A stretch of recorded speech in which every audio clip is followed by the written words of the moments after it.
It's like, it's a bloody miracle. There's more middle-class people in the world now than non-middle-class people. And there are way more obese people than there are starving people.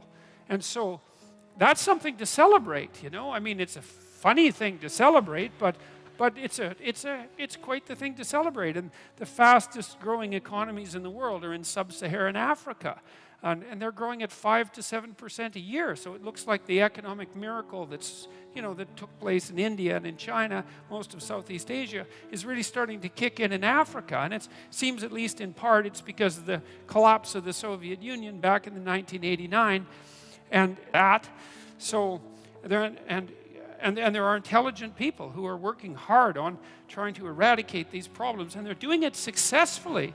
And so, you know, I'm not in favor of the whole, there's something wrong with humanity and we're a scourge on the bloody planet, and it would be better off if there were fewer of us, and the whole planet would be thriving if there were none of us at all. I think that there's something unbelievably dangerous about that attitude, and I think it's ungrateful and unfair and unsympathetic and ungrateful and non-empathetic, because I really do see that, like, I don't know a lot about human history, because, God, there's a lot of history to know about, you know, and the more you know about human history, the more you know that there's just endless details that you have no idea about. But if you do a reasonable overview, you do see that it's a bloody mess, you know, that it's privation and war and catastrophe and brutality and struggle and strife and difficulty, all the entire way through, you know, people striving against odds that are just absolutely astronomical, and yet succeeding, you know, that overall, the story overall is one of, I wouldn't say unbroken progress, but it's decent progress, and it's better now than it's ever been by a huge margin, and there's every bit of evidence to suggest that it could continue to get better and better and better. You know, here's another thing that's really cool. Do you know that we're adding 4 years of life expectancy every year now? So once we hit a year every year, then that's it. We don't die anymore. But those last 8 months a year, they're going to be tough to manage, you know. But 4 months a year is really something. And so, you know, we're basically living longer, and we're living healthier, and we're smarter than we were, because we're much more, our nutritional levels are higher than they were, because we're not starving, especially the people at the bottom end. And, you know, we're educating people all over the world. The Chinese graduate more engineers every year than the US have engineers. Now that's terrifying, because, God, we've got all these engineers already, and they're making gadgets at such a rate that you can't even keep track of the gadgets, right? You go online, and like there's all these technologies and all these subcultures using them, and you don't even know what the technologies are. If you're fully informed, you can't keep up with the new stuff that you might buy.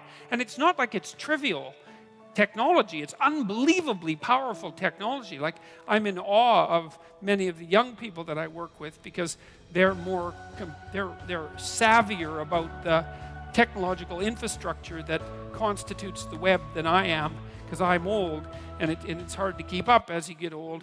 And, you know, they come up with tools to make difficult things very simple, very rapidly. And there's just subcultures everywhere that are doing this at an unbelievably rapid rate. You know, when you go to somewhere like Silicon Valley, and I've spent a lot of time in Silicon Valley, and it has its problems, but Jesus, there's an unbelievable collection of smart people there, and they're working on things like mad, and it's working. You know, you see someone like Elon Musk. I mean, what the hell do you make of someone like that?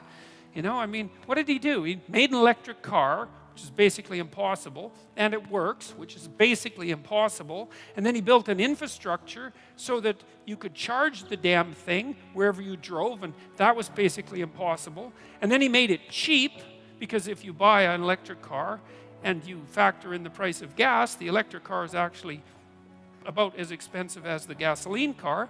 And so that was unbelievable. And then he built a bloody rocket, which was 1/10 the price or less that of a NASA rocket that you could reuse, which was impossible. And then he put one of his cars on top of the rocket and he shot it up into space. And then this happened, right? This all happened. And it's all good news, man. And I learned a lot about this. I worked for the UN for a while, like indirectly. And I wasn't paid for it, by the way. It was volunteer work. I worked on this document, which was the report to the Secretary General on Sustainable Economic Development. It's quite funny because a lot of the right-wing conspiracy theorists are having a field day with that, man, that I'm some sort of like closet globalist shill because I work momentarily for the UN. It's like, well, what the hell are you supposed to do when you're asked to do something like that? You know, there was a document that was being prepared that was supposed to lay out some halfways intelligent vision of what things might be like if the international community cooperated for the next 30 years. It wasn't like there weren't brutal guidelines that were going to be enforced by jackbooted Nazis. It was just a proposal paper. And so we had a chance to work on it. There was only one Canadian team, and I got placed on that, and that was kind of cool. And so it gave me an opportunity to spend 2 years reading about economics and about ecology at the same time. And what was so weird about that was the more I read, the more optimistic I got. And I thought, well, that isn't what I expected. Like, I thought we were going to hell in a handbasket at quite the rapid rate. And, you know, I mean, there's no doubt that we're doing some stupid things, and I would say the stupidest thing we're probably doing is overfishing the oceans, because there's just no use. There's just no use in that. It's completely destructive. It doesn't do anybody any good, and it could be stopped. But I know that your country, for example, is starting to put aside marine park reserves that are fishery-free, essentially. And you don't need a lot of that before the ocean can regenerate itself, because it's actually pretty good at that. One of the things that's kind of funny, you know, remember when there was that big oil spill in the Gulf of Mexico? You know, there were more fish there 2 years later than there were before the spill? You know why? Because people stopped fishing. So it turned out that the pollution was really good for the fish. It's like,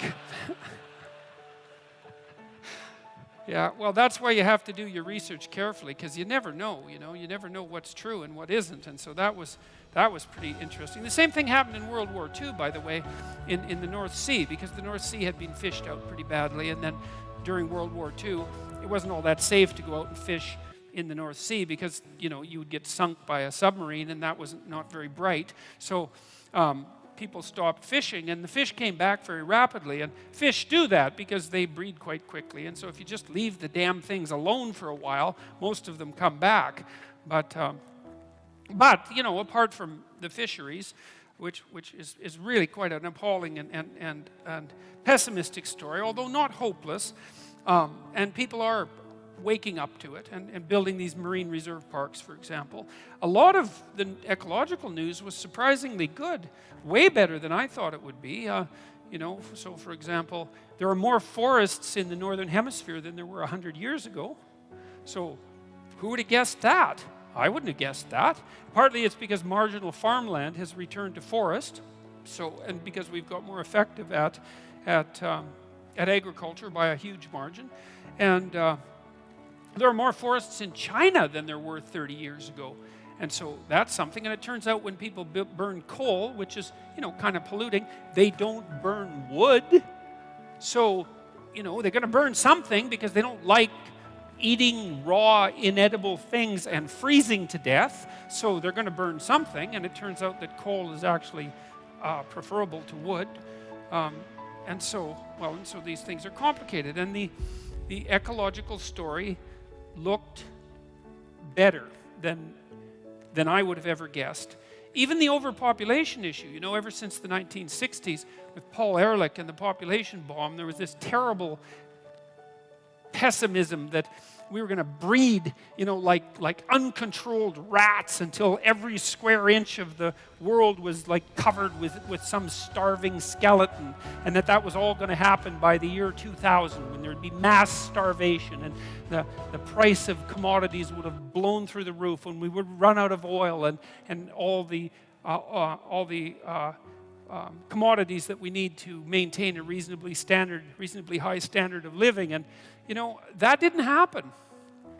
And not only did it happen, is that rates of poverty went down and rates of hunger went down, even though the population went way up. And so there are more people who are hungry now than there were 50 years ago, but there are far fewer proportion of people who are hungry, and that's really something. And so the overpopulation doom and gloomers were absolutely wrong. Wrong, wrong, wrong. And we're going to peak at 9 billion.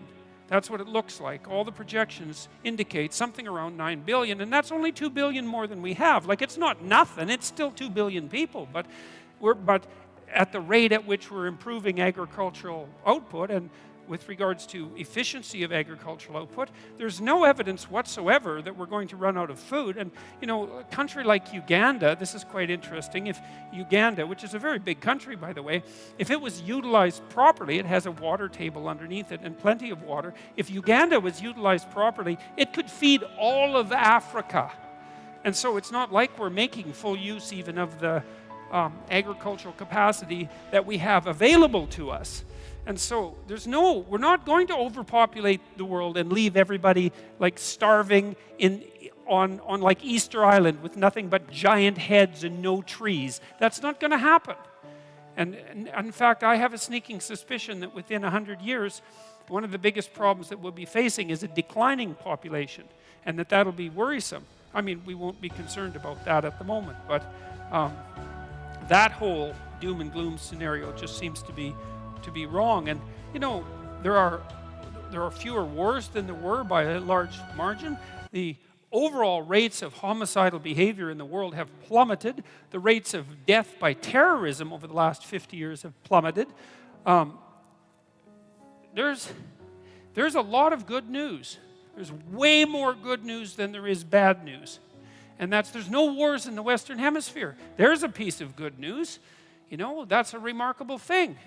So, and you know, and it's been 70 years since World War II, and we've had thermonuclear weapons since then, and of course everyone's terrified of those bloody things, and no wonder. And maybe that's for the best, because maybe we needed something to really terrify us. You know, it's certainly possible. But even though there's always the possibility of a mistake, and there's still the possibility of a nuclear outbreak, we haven't used them, and we haven't had a third world war, and almost all of us here have lived in what you got to think, man, comparative peace and prosperity if you compare it to any other time and place anywhere else in the world at any point in history, which is not perfect, because, you know, you're still getting old and you're still going to die, and we haven't